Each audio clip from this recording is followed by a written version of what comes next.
देखिए, पूरे बिहार में ढोल का पोल खुल गया। जो तेजस्वी यादव पूरे बिहार में घूम करके कहते थे कि आरजेडी में अंदर फूट हो रही है, भाई अलग हो गए, अब बहन भी अलग हो गई। आपको जानते हैं, आप तो बड़े अच्छे से जानते हैं आरजेडी वालों को भी अंदर से। अति महत्वाकांक्षा मनुष्य को ले डूबता है। आरजेडी में अति महत्वाकांक्षी लोग हो गए। बाहरी आदमी आकर के दिग्भ्रमित करेगा तो भाई को बहन के खिलाफ कर दिया, भाभी को ननद के खिलाफ कर दिया, बेटा को पुतोह से अलग कर दिया। नमस्कार, मैं सुमित तिवारी, एनएमएफ न्यूज में आप सभी का बहुत बहुत स्वागत है। बिहार में आरजेडी का सूपड़ा तो साफ हो गया। इतनी करारी हार उसको मिली थी, लेकिन उनको इसका भरोसा भी नहीं हो रहा है। लेकिन तेजस्वी यादव की बात करो तो राघोपुर से तेजस्वी यादव को भी बहुत कड़ी टक्कर मिली थी। लगातार आगे पीछे चल रहे थे रुझान के हिसाब से, आखिर में आते आते वो जीत गए। लेकिन उनको टक्कर देने वाले आज हमारे साथ में मौजूद हैं। सतीश कुमार यादव इनका नाम है। राघोपुर से ये चुनाव लड़े थे तेजस्वी यादव के खिलाफ बीजेपी से। सर, आपका हमारे चैनल में स्वागत है। क्या कहना चाहोगे कि आरजेडी का तो सूपड़ा साफ हो गया, लेकिन कहीं तेजस्वी यादव रुझान के हिसाब से आगे पीछे चल रहे थे, लगातार टक्कर उनको मिल रहा था, लेकिन आखिरी में आते आते वो जीत ही गए। तो क्या रहा, क्या कमी रही कि इतने बड़े तूफान में, लहर में आप हार गए? देखिए, पूरे बिहार में ढोल का पोल खुल गया। जो तेजस्वी यादव पूरे बिहार में घूम करके कहते थे कि हमारे पीछे प्रधानमंत्री जी 30-30 गो हेलीकॉप्टर उड़ रहा है हमारे खिलाफ, हम अकेला संभाले हुए हैं।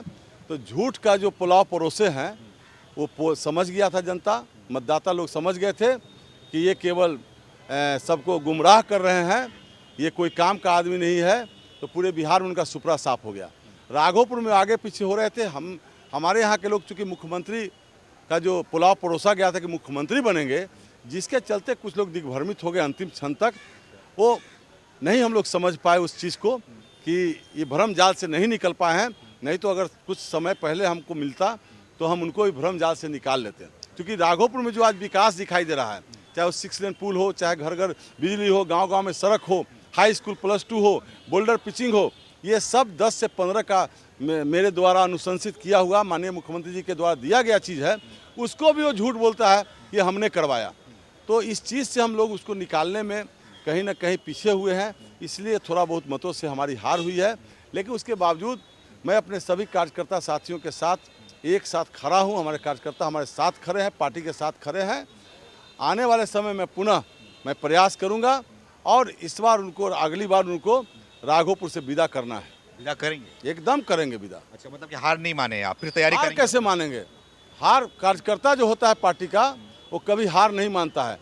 किसान अगर खेत में पत्थरगर्दी होता है, फसल क्षति होता है, तो क्या दूसरा बार किसान उसको फसल नहीं लगाता है, खेत का जोतवाव करता है ना?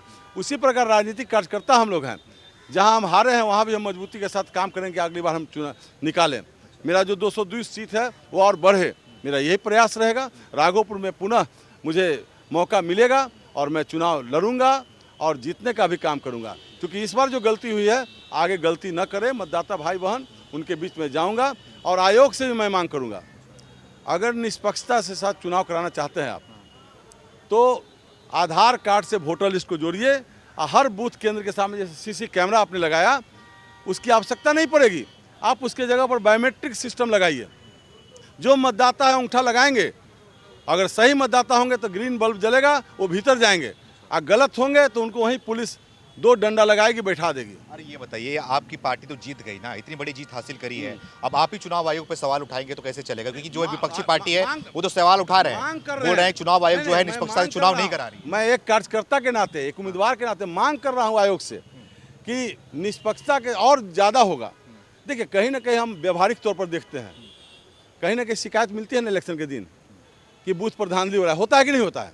प्रशासन जाती है ना, वहाँ सेक्टर मजिस्ट्रेट बैठा रहता है ना, कहीं ना कहीं शिकायत राघोपुर में हुआ था। तो शिकायत तो सब जगह मिलता है, ऐसा नहीं है कि केवल राघोपुर में ही, पूरे बिहार में जहाँ से वो जीते हैं, आरजेडी के जो विधायक जीते हैं, उनसे भी पूछिए, वो भी कहेंगे फलाना फलाना बूथ पर धांधली हुआ है, वो भी कहेगा। ऐसी बात नहीं है कि धांधली, लोग जो है वहाँ कार्यकर्ता किसी पार्टी का हो, जहाँ कमज़ोर पड़ता है उसको दबंग लोग भगाता है।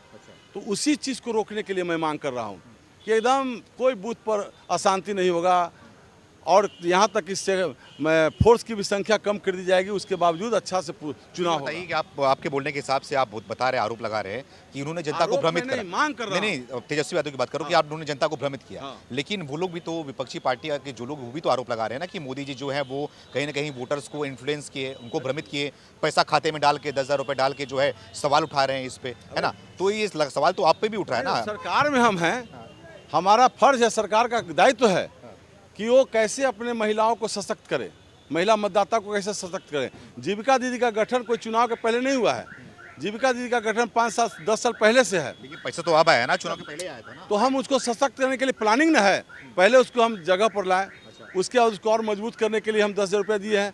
और साथ में कहें आपका प्लानिंग क्या है, वोट से पहले देने के, वोट लेने का प्लानिंग आपका? हम वोट के पहले दिए हैं, वोट लेने के लिए नहीं, आचार संहिता लगने के पहले, वोट लेने के लिए नहीं, महिला को सशक्त करने के लिए। तो महिला जब सशक्त होगी, अब 1100 पेंशन ये डिमांड था, हर कई विधायक विधानसभा में क्वेश्चन किए थे कि 400 से 1100 कीजिए।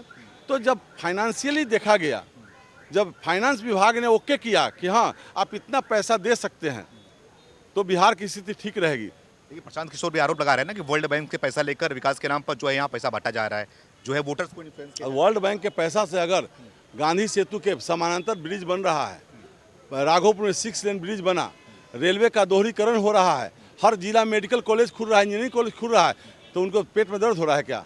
ये आरोप केवल जनता को दिग्भ्रमित करते हैं, गुमराह करते हैं कि वर्ल्ड बैंक का पैसा बांट रहे हैं। कोई रेवड़ी की तरफ पैसा नहीं बांटा गया है। मतदाताओं को, जनता को, महिलाओं को, छात्रों को सशक्त करने के लिए उनको प्रोत्साहन दिया गया है। ये प्रोत्साहन राशि है, कोई धांधली नहीं किया गया है, कोई पैसा का बंदरबाट नहीं किया जा रहा है। 10,000 रुपए दिया गया है, अब 2 लाख रुपए देने की बात भी की गई है, तो क्या 2 लाख रुपए उनके खाते में आएंगे? जो महिला, जो जीविका दीदी है, अपना बिजनेस एस्टेब्लिश करेंगी, उनको जरूर 2 लाख मिलेगा, ताकि वो अपने पैरों पर खड़ा हो सके, अपने बच्चों को अच्छी शिक्षा दे सके, अपने बच्चों को अच्छा स्वास्थ्य दे सके, अपने बच्चों को अच्छा कपड़ा दे सके।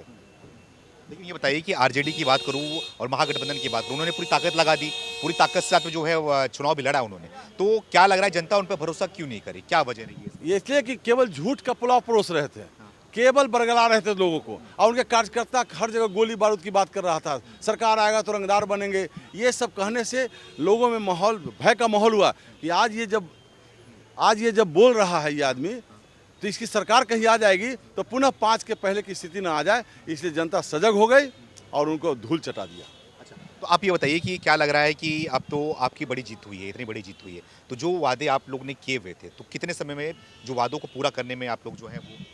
आप देखिए, सरकार में हम नहीं थे 5 में, नीतीश जी मुख्यमंत्री बने थे, उन्होंने जो चुनाव में वादा किया था वो पूरा किया वादा कि हम बिहार में भय के माहौल को समाप्त करेंगे। गांव में जो सड़क है, गड्ढा में सड़क है, सड़क में गड्ढा है, उसको ठीक करेंगे। किया कि नहीं किया? 10 में जो घोषणा किया उसको पूरा किया, 15 में जो घोषणा किया उसको भी पूरा किया गया। जो शराबबंदी की बात करते थे मुख्यमंत्री जी, पूरा हुआ ना। उसके बाद 20 में जो घोषणा की वो भी पूरा हो रहा है। तो इस बार भी जो घोषणा हुआ है, एक छटाक इधर उधर नहीं होगा, सभी घोषणा को पूरा किया जाएगा। बिहार को सशक्त बिहार बनाया जाएगा, बिहार में विकास की गति को रफ्तार दिया जाएगा और बिहार को विकसित राज्यों की श्रेणी में खड़ा किया जाएगा। आरजेडी में अंदर फूट हो रही है, भाई अलग हो गए, अब बहन भी अलग हो गई, कई आरोप भी, संगीन आरोप भी लगा दिए। आपको जानते हैं, आप तो बड़े अच्छे से जानते हैं आरजेडी वालों को भी अंदर से, तो क्या लग रहा है, क्या होता है, क्यों ऐसा हो रहा है? अति महत्वाकांक्षा मनुष्य को ले डूबता है।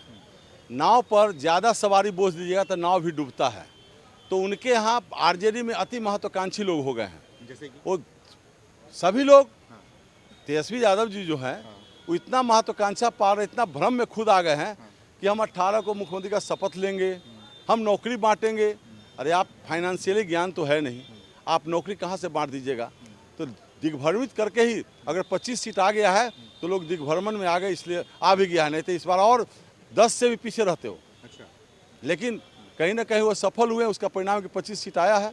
अब विरोधी दल के नेता बन के रहे, अब उनको बोलने की ताकत विधानसभा में जो पहले उछलते थे। बहन ने आरोप लगाया, कई संगीन आरोप लगा दिए, तो उनके मामला, बारे में क्या कहना चाहोगे? तो आप तो जानते भी हो ना, आरजेडी को अच्छे से जानते हो। मैं देखा हूँ, फेसबुक पर भी देखा हूँ, रोते हुए जा रहे हैं बेचारी एयरपोर्ट पर। उसके पहले उनकी बहू भी रोते, उस घर से बहू भी रोते हुए निकली थी। तो समझदारी से काम लेना चाहिए था माननीय लालू जी को। घर में घर की बेटी पुतोह कैसे सुरक्षित रहे। अब बाहरी आदमी आकर के दिग्भ्रमित करेगा तो भाई को बहन के खिलाफ कर दिया, भाभी को ननद के खिलाफ कर दिया, बेटा को पुतोह से अलग कर दिया। ये सब नहीं होना चाहिए, इससे पूरे समाज की बदनामी हो रही है। आम गांव में देखते नहीं हैं, आम गांव में नहीं देखते हैं, किसी परिवार में बेटा पुतोह में कलह होता है तो बदनामी होती है ना, उसके लिए 5 आदमी कर कुटुम आता है, कहता है भाई ये बदनामी हो रही है, इसको घर में ही मिलकर शांत कर लीजिए, समझौता कर लीजिए। उनको भी चाहिए अपने परिवार की बदनामी से बचाने के लिए, समाज की बदनामी न हो, इसलिए वो ऐसा काम कर। पर उन सब लोग पढ़े लिखे भी हैं, एक केवल तेजस्वी यादव 9वीं फेल हैं, लेकिन बाकी तो सब पढ़े लिखे हैं ना। और तेजस्वी को भी ज्ञान, पूरा बिहार घूमते हैं तो ज्ञान होना चाहिए, परिवार को संभाल के चलना चाहिए, इससे बदनामी होती है।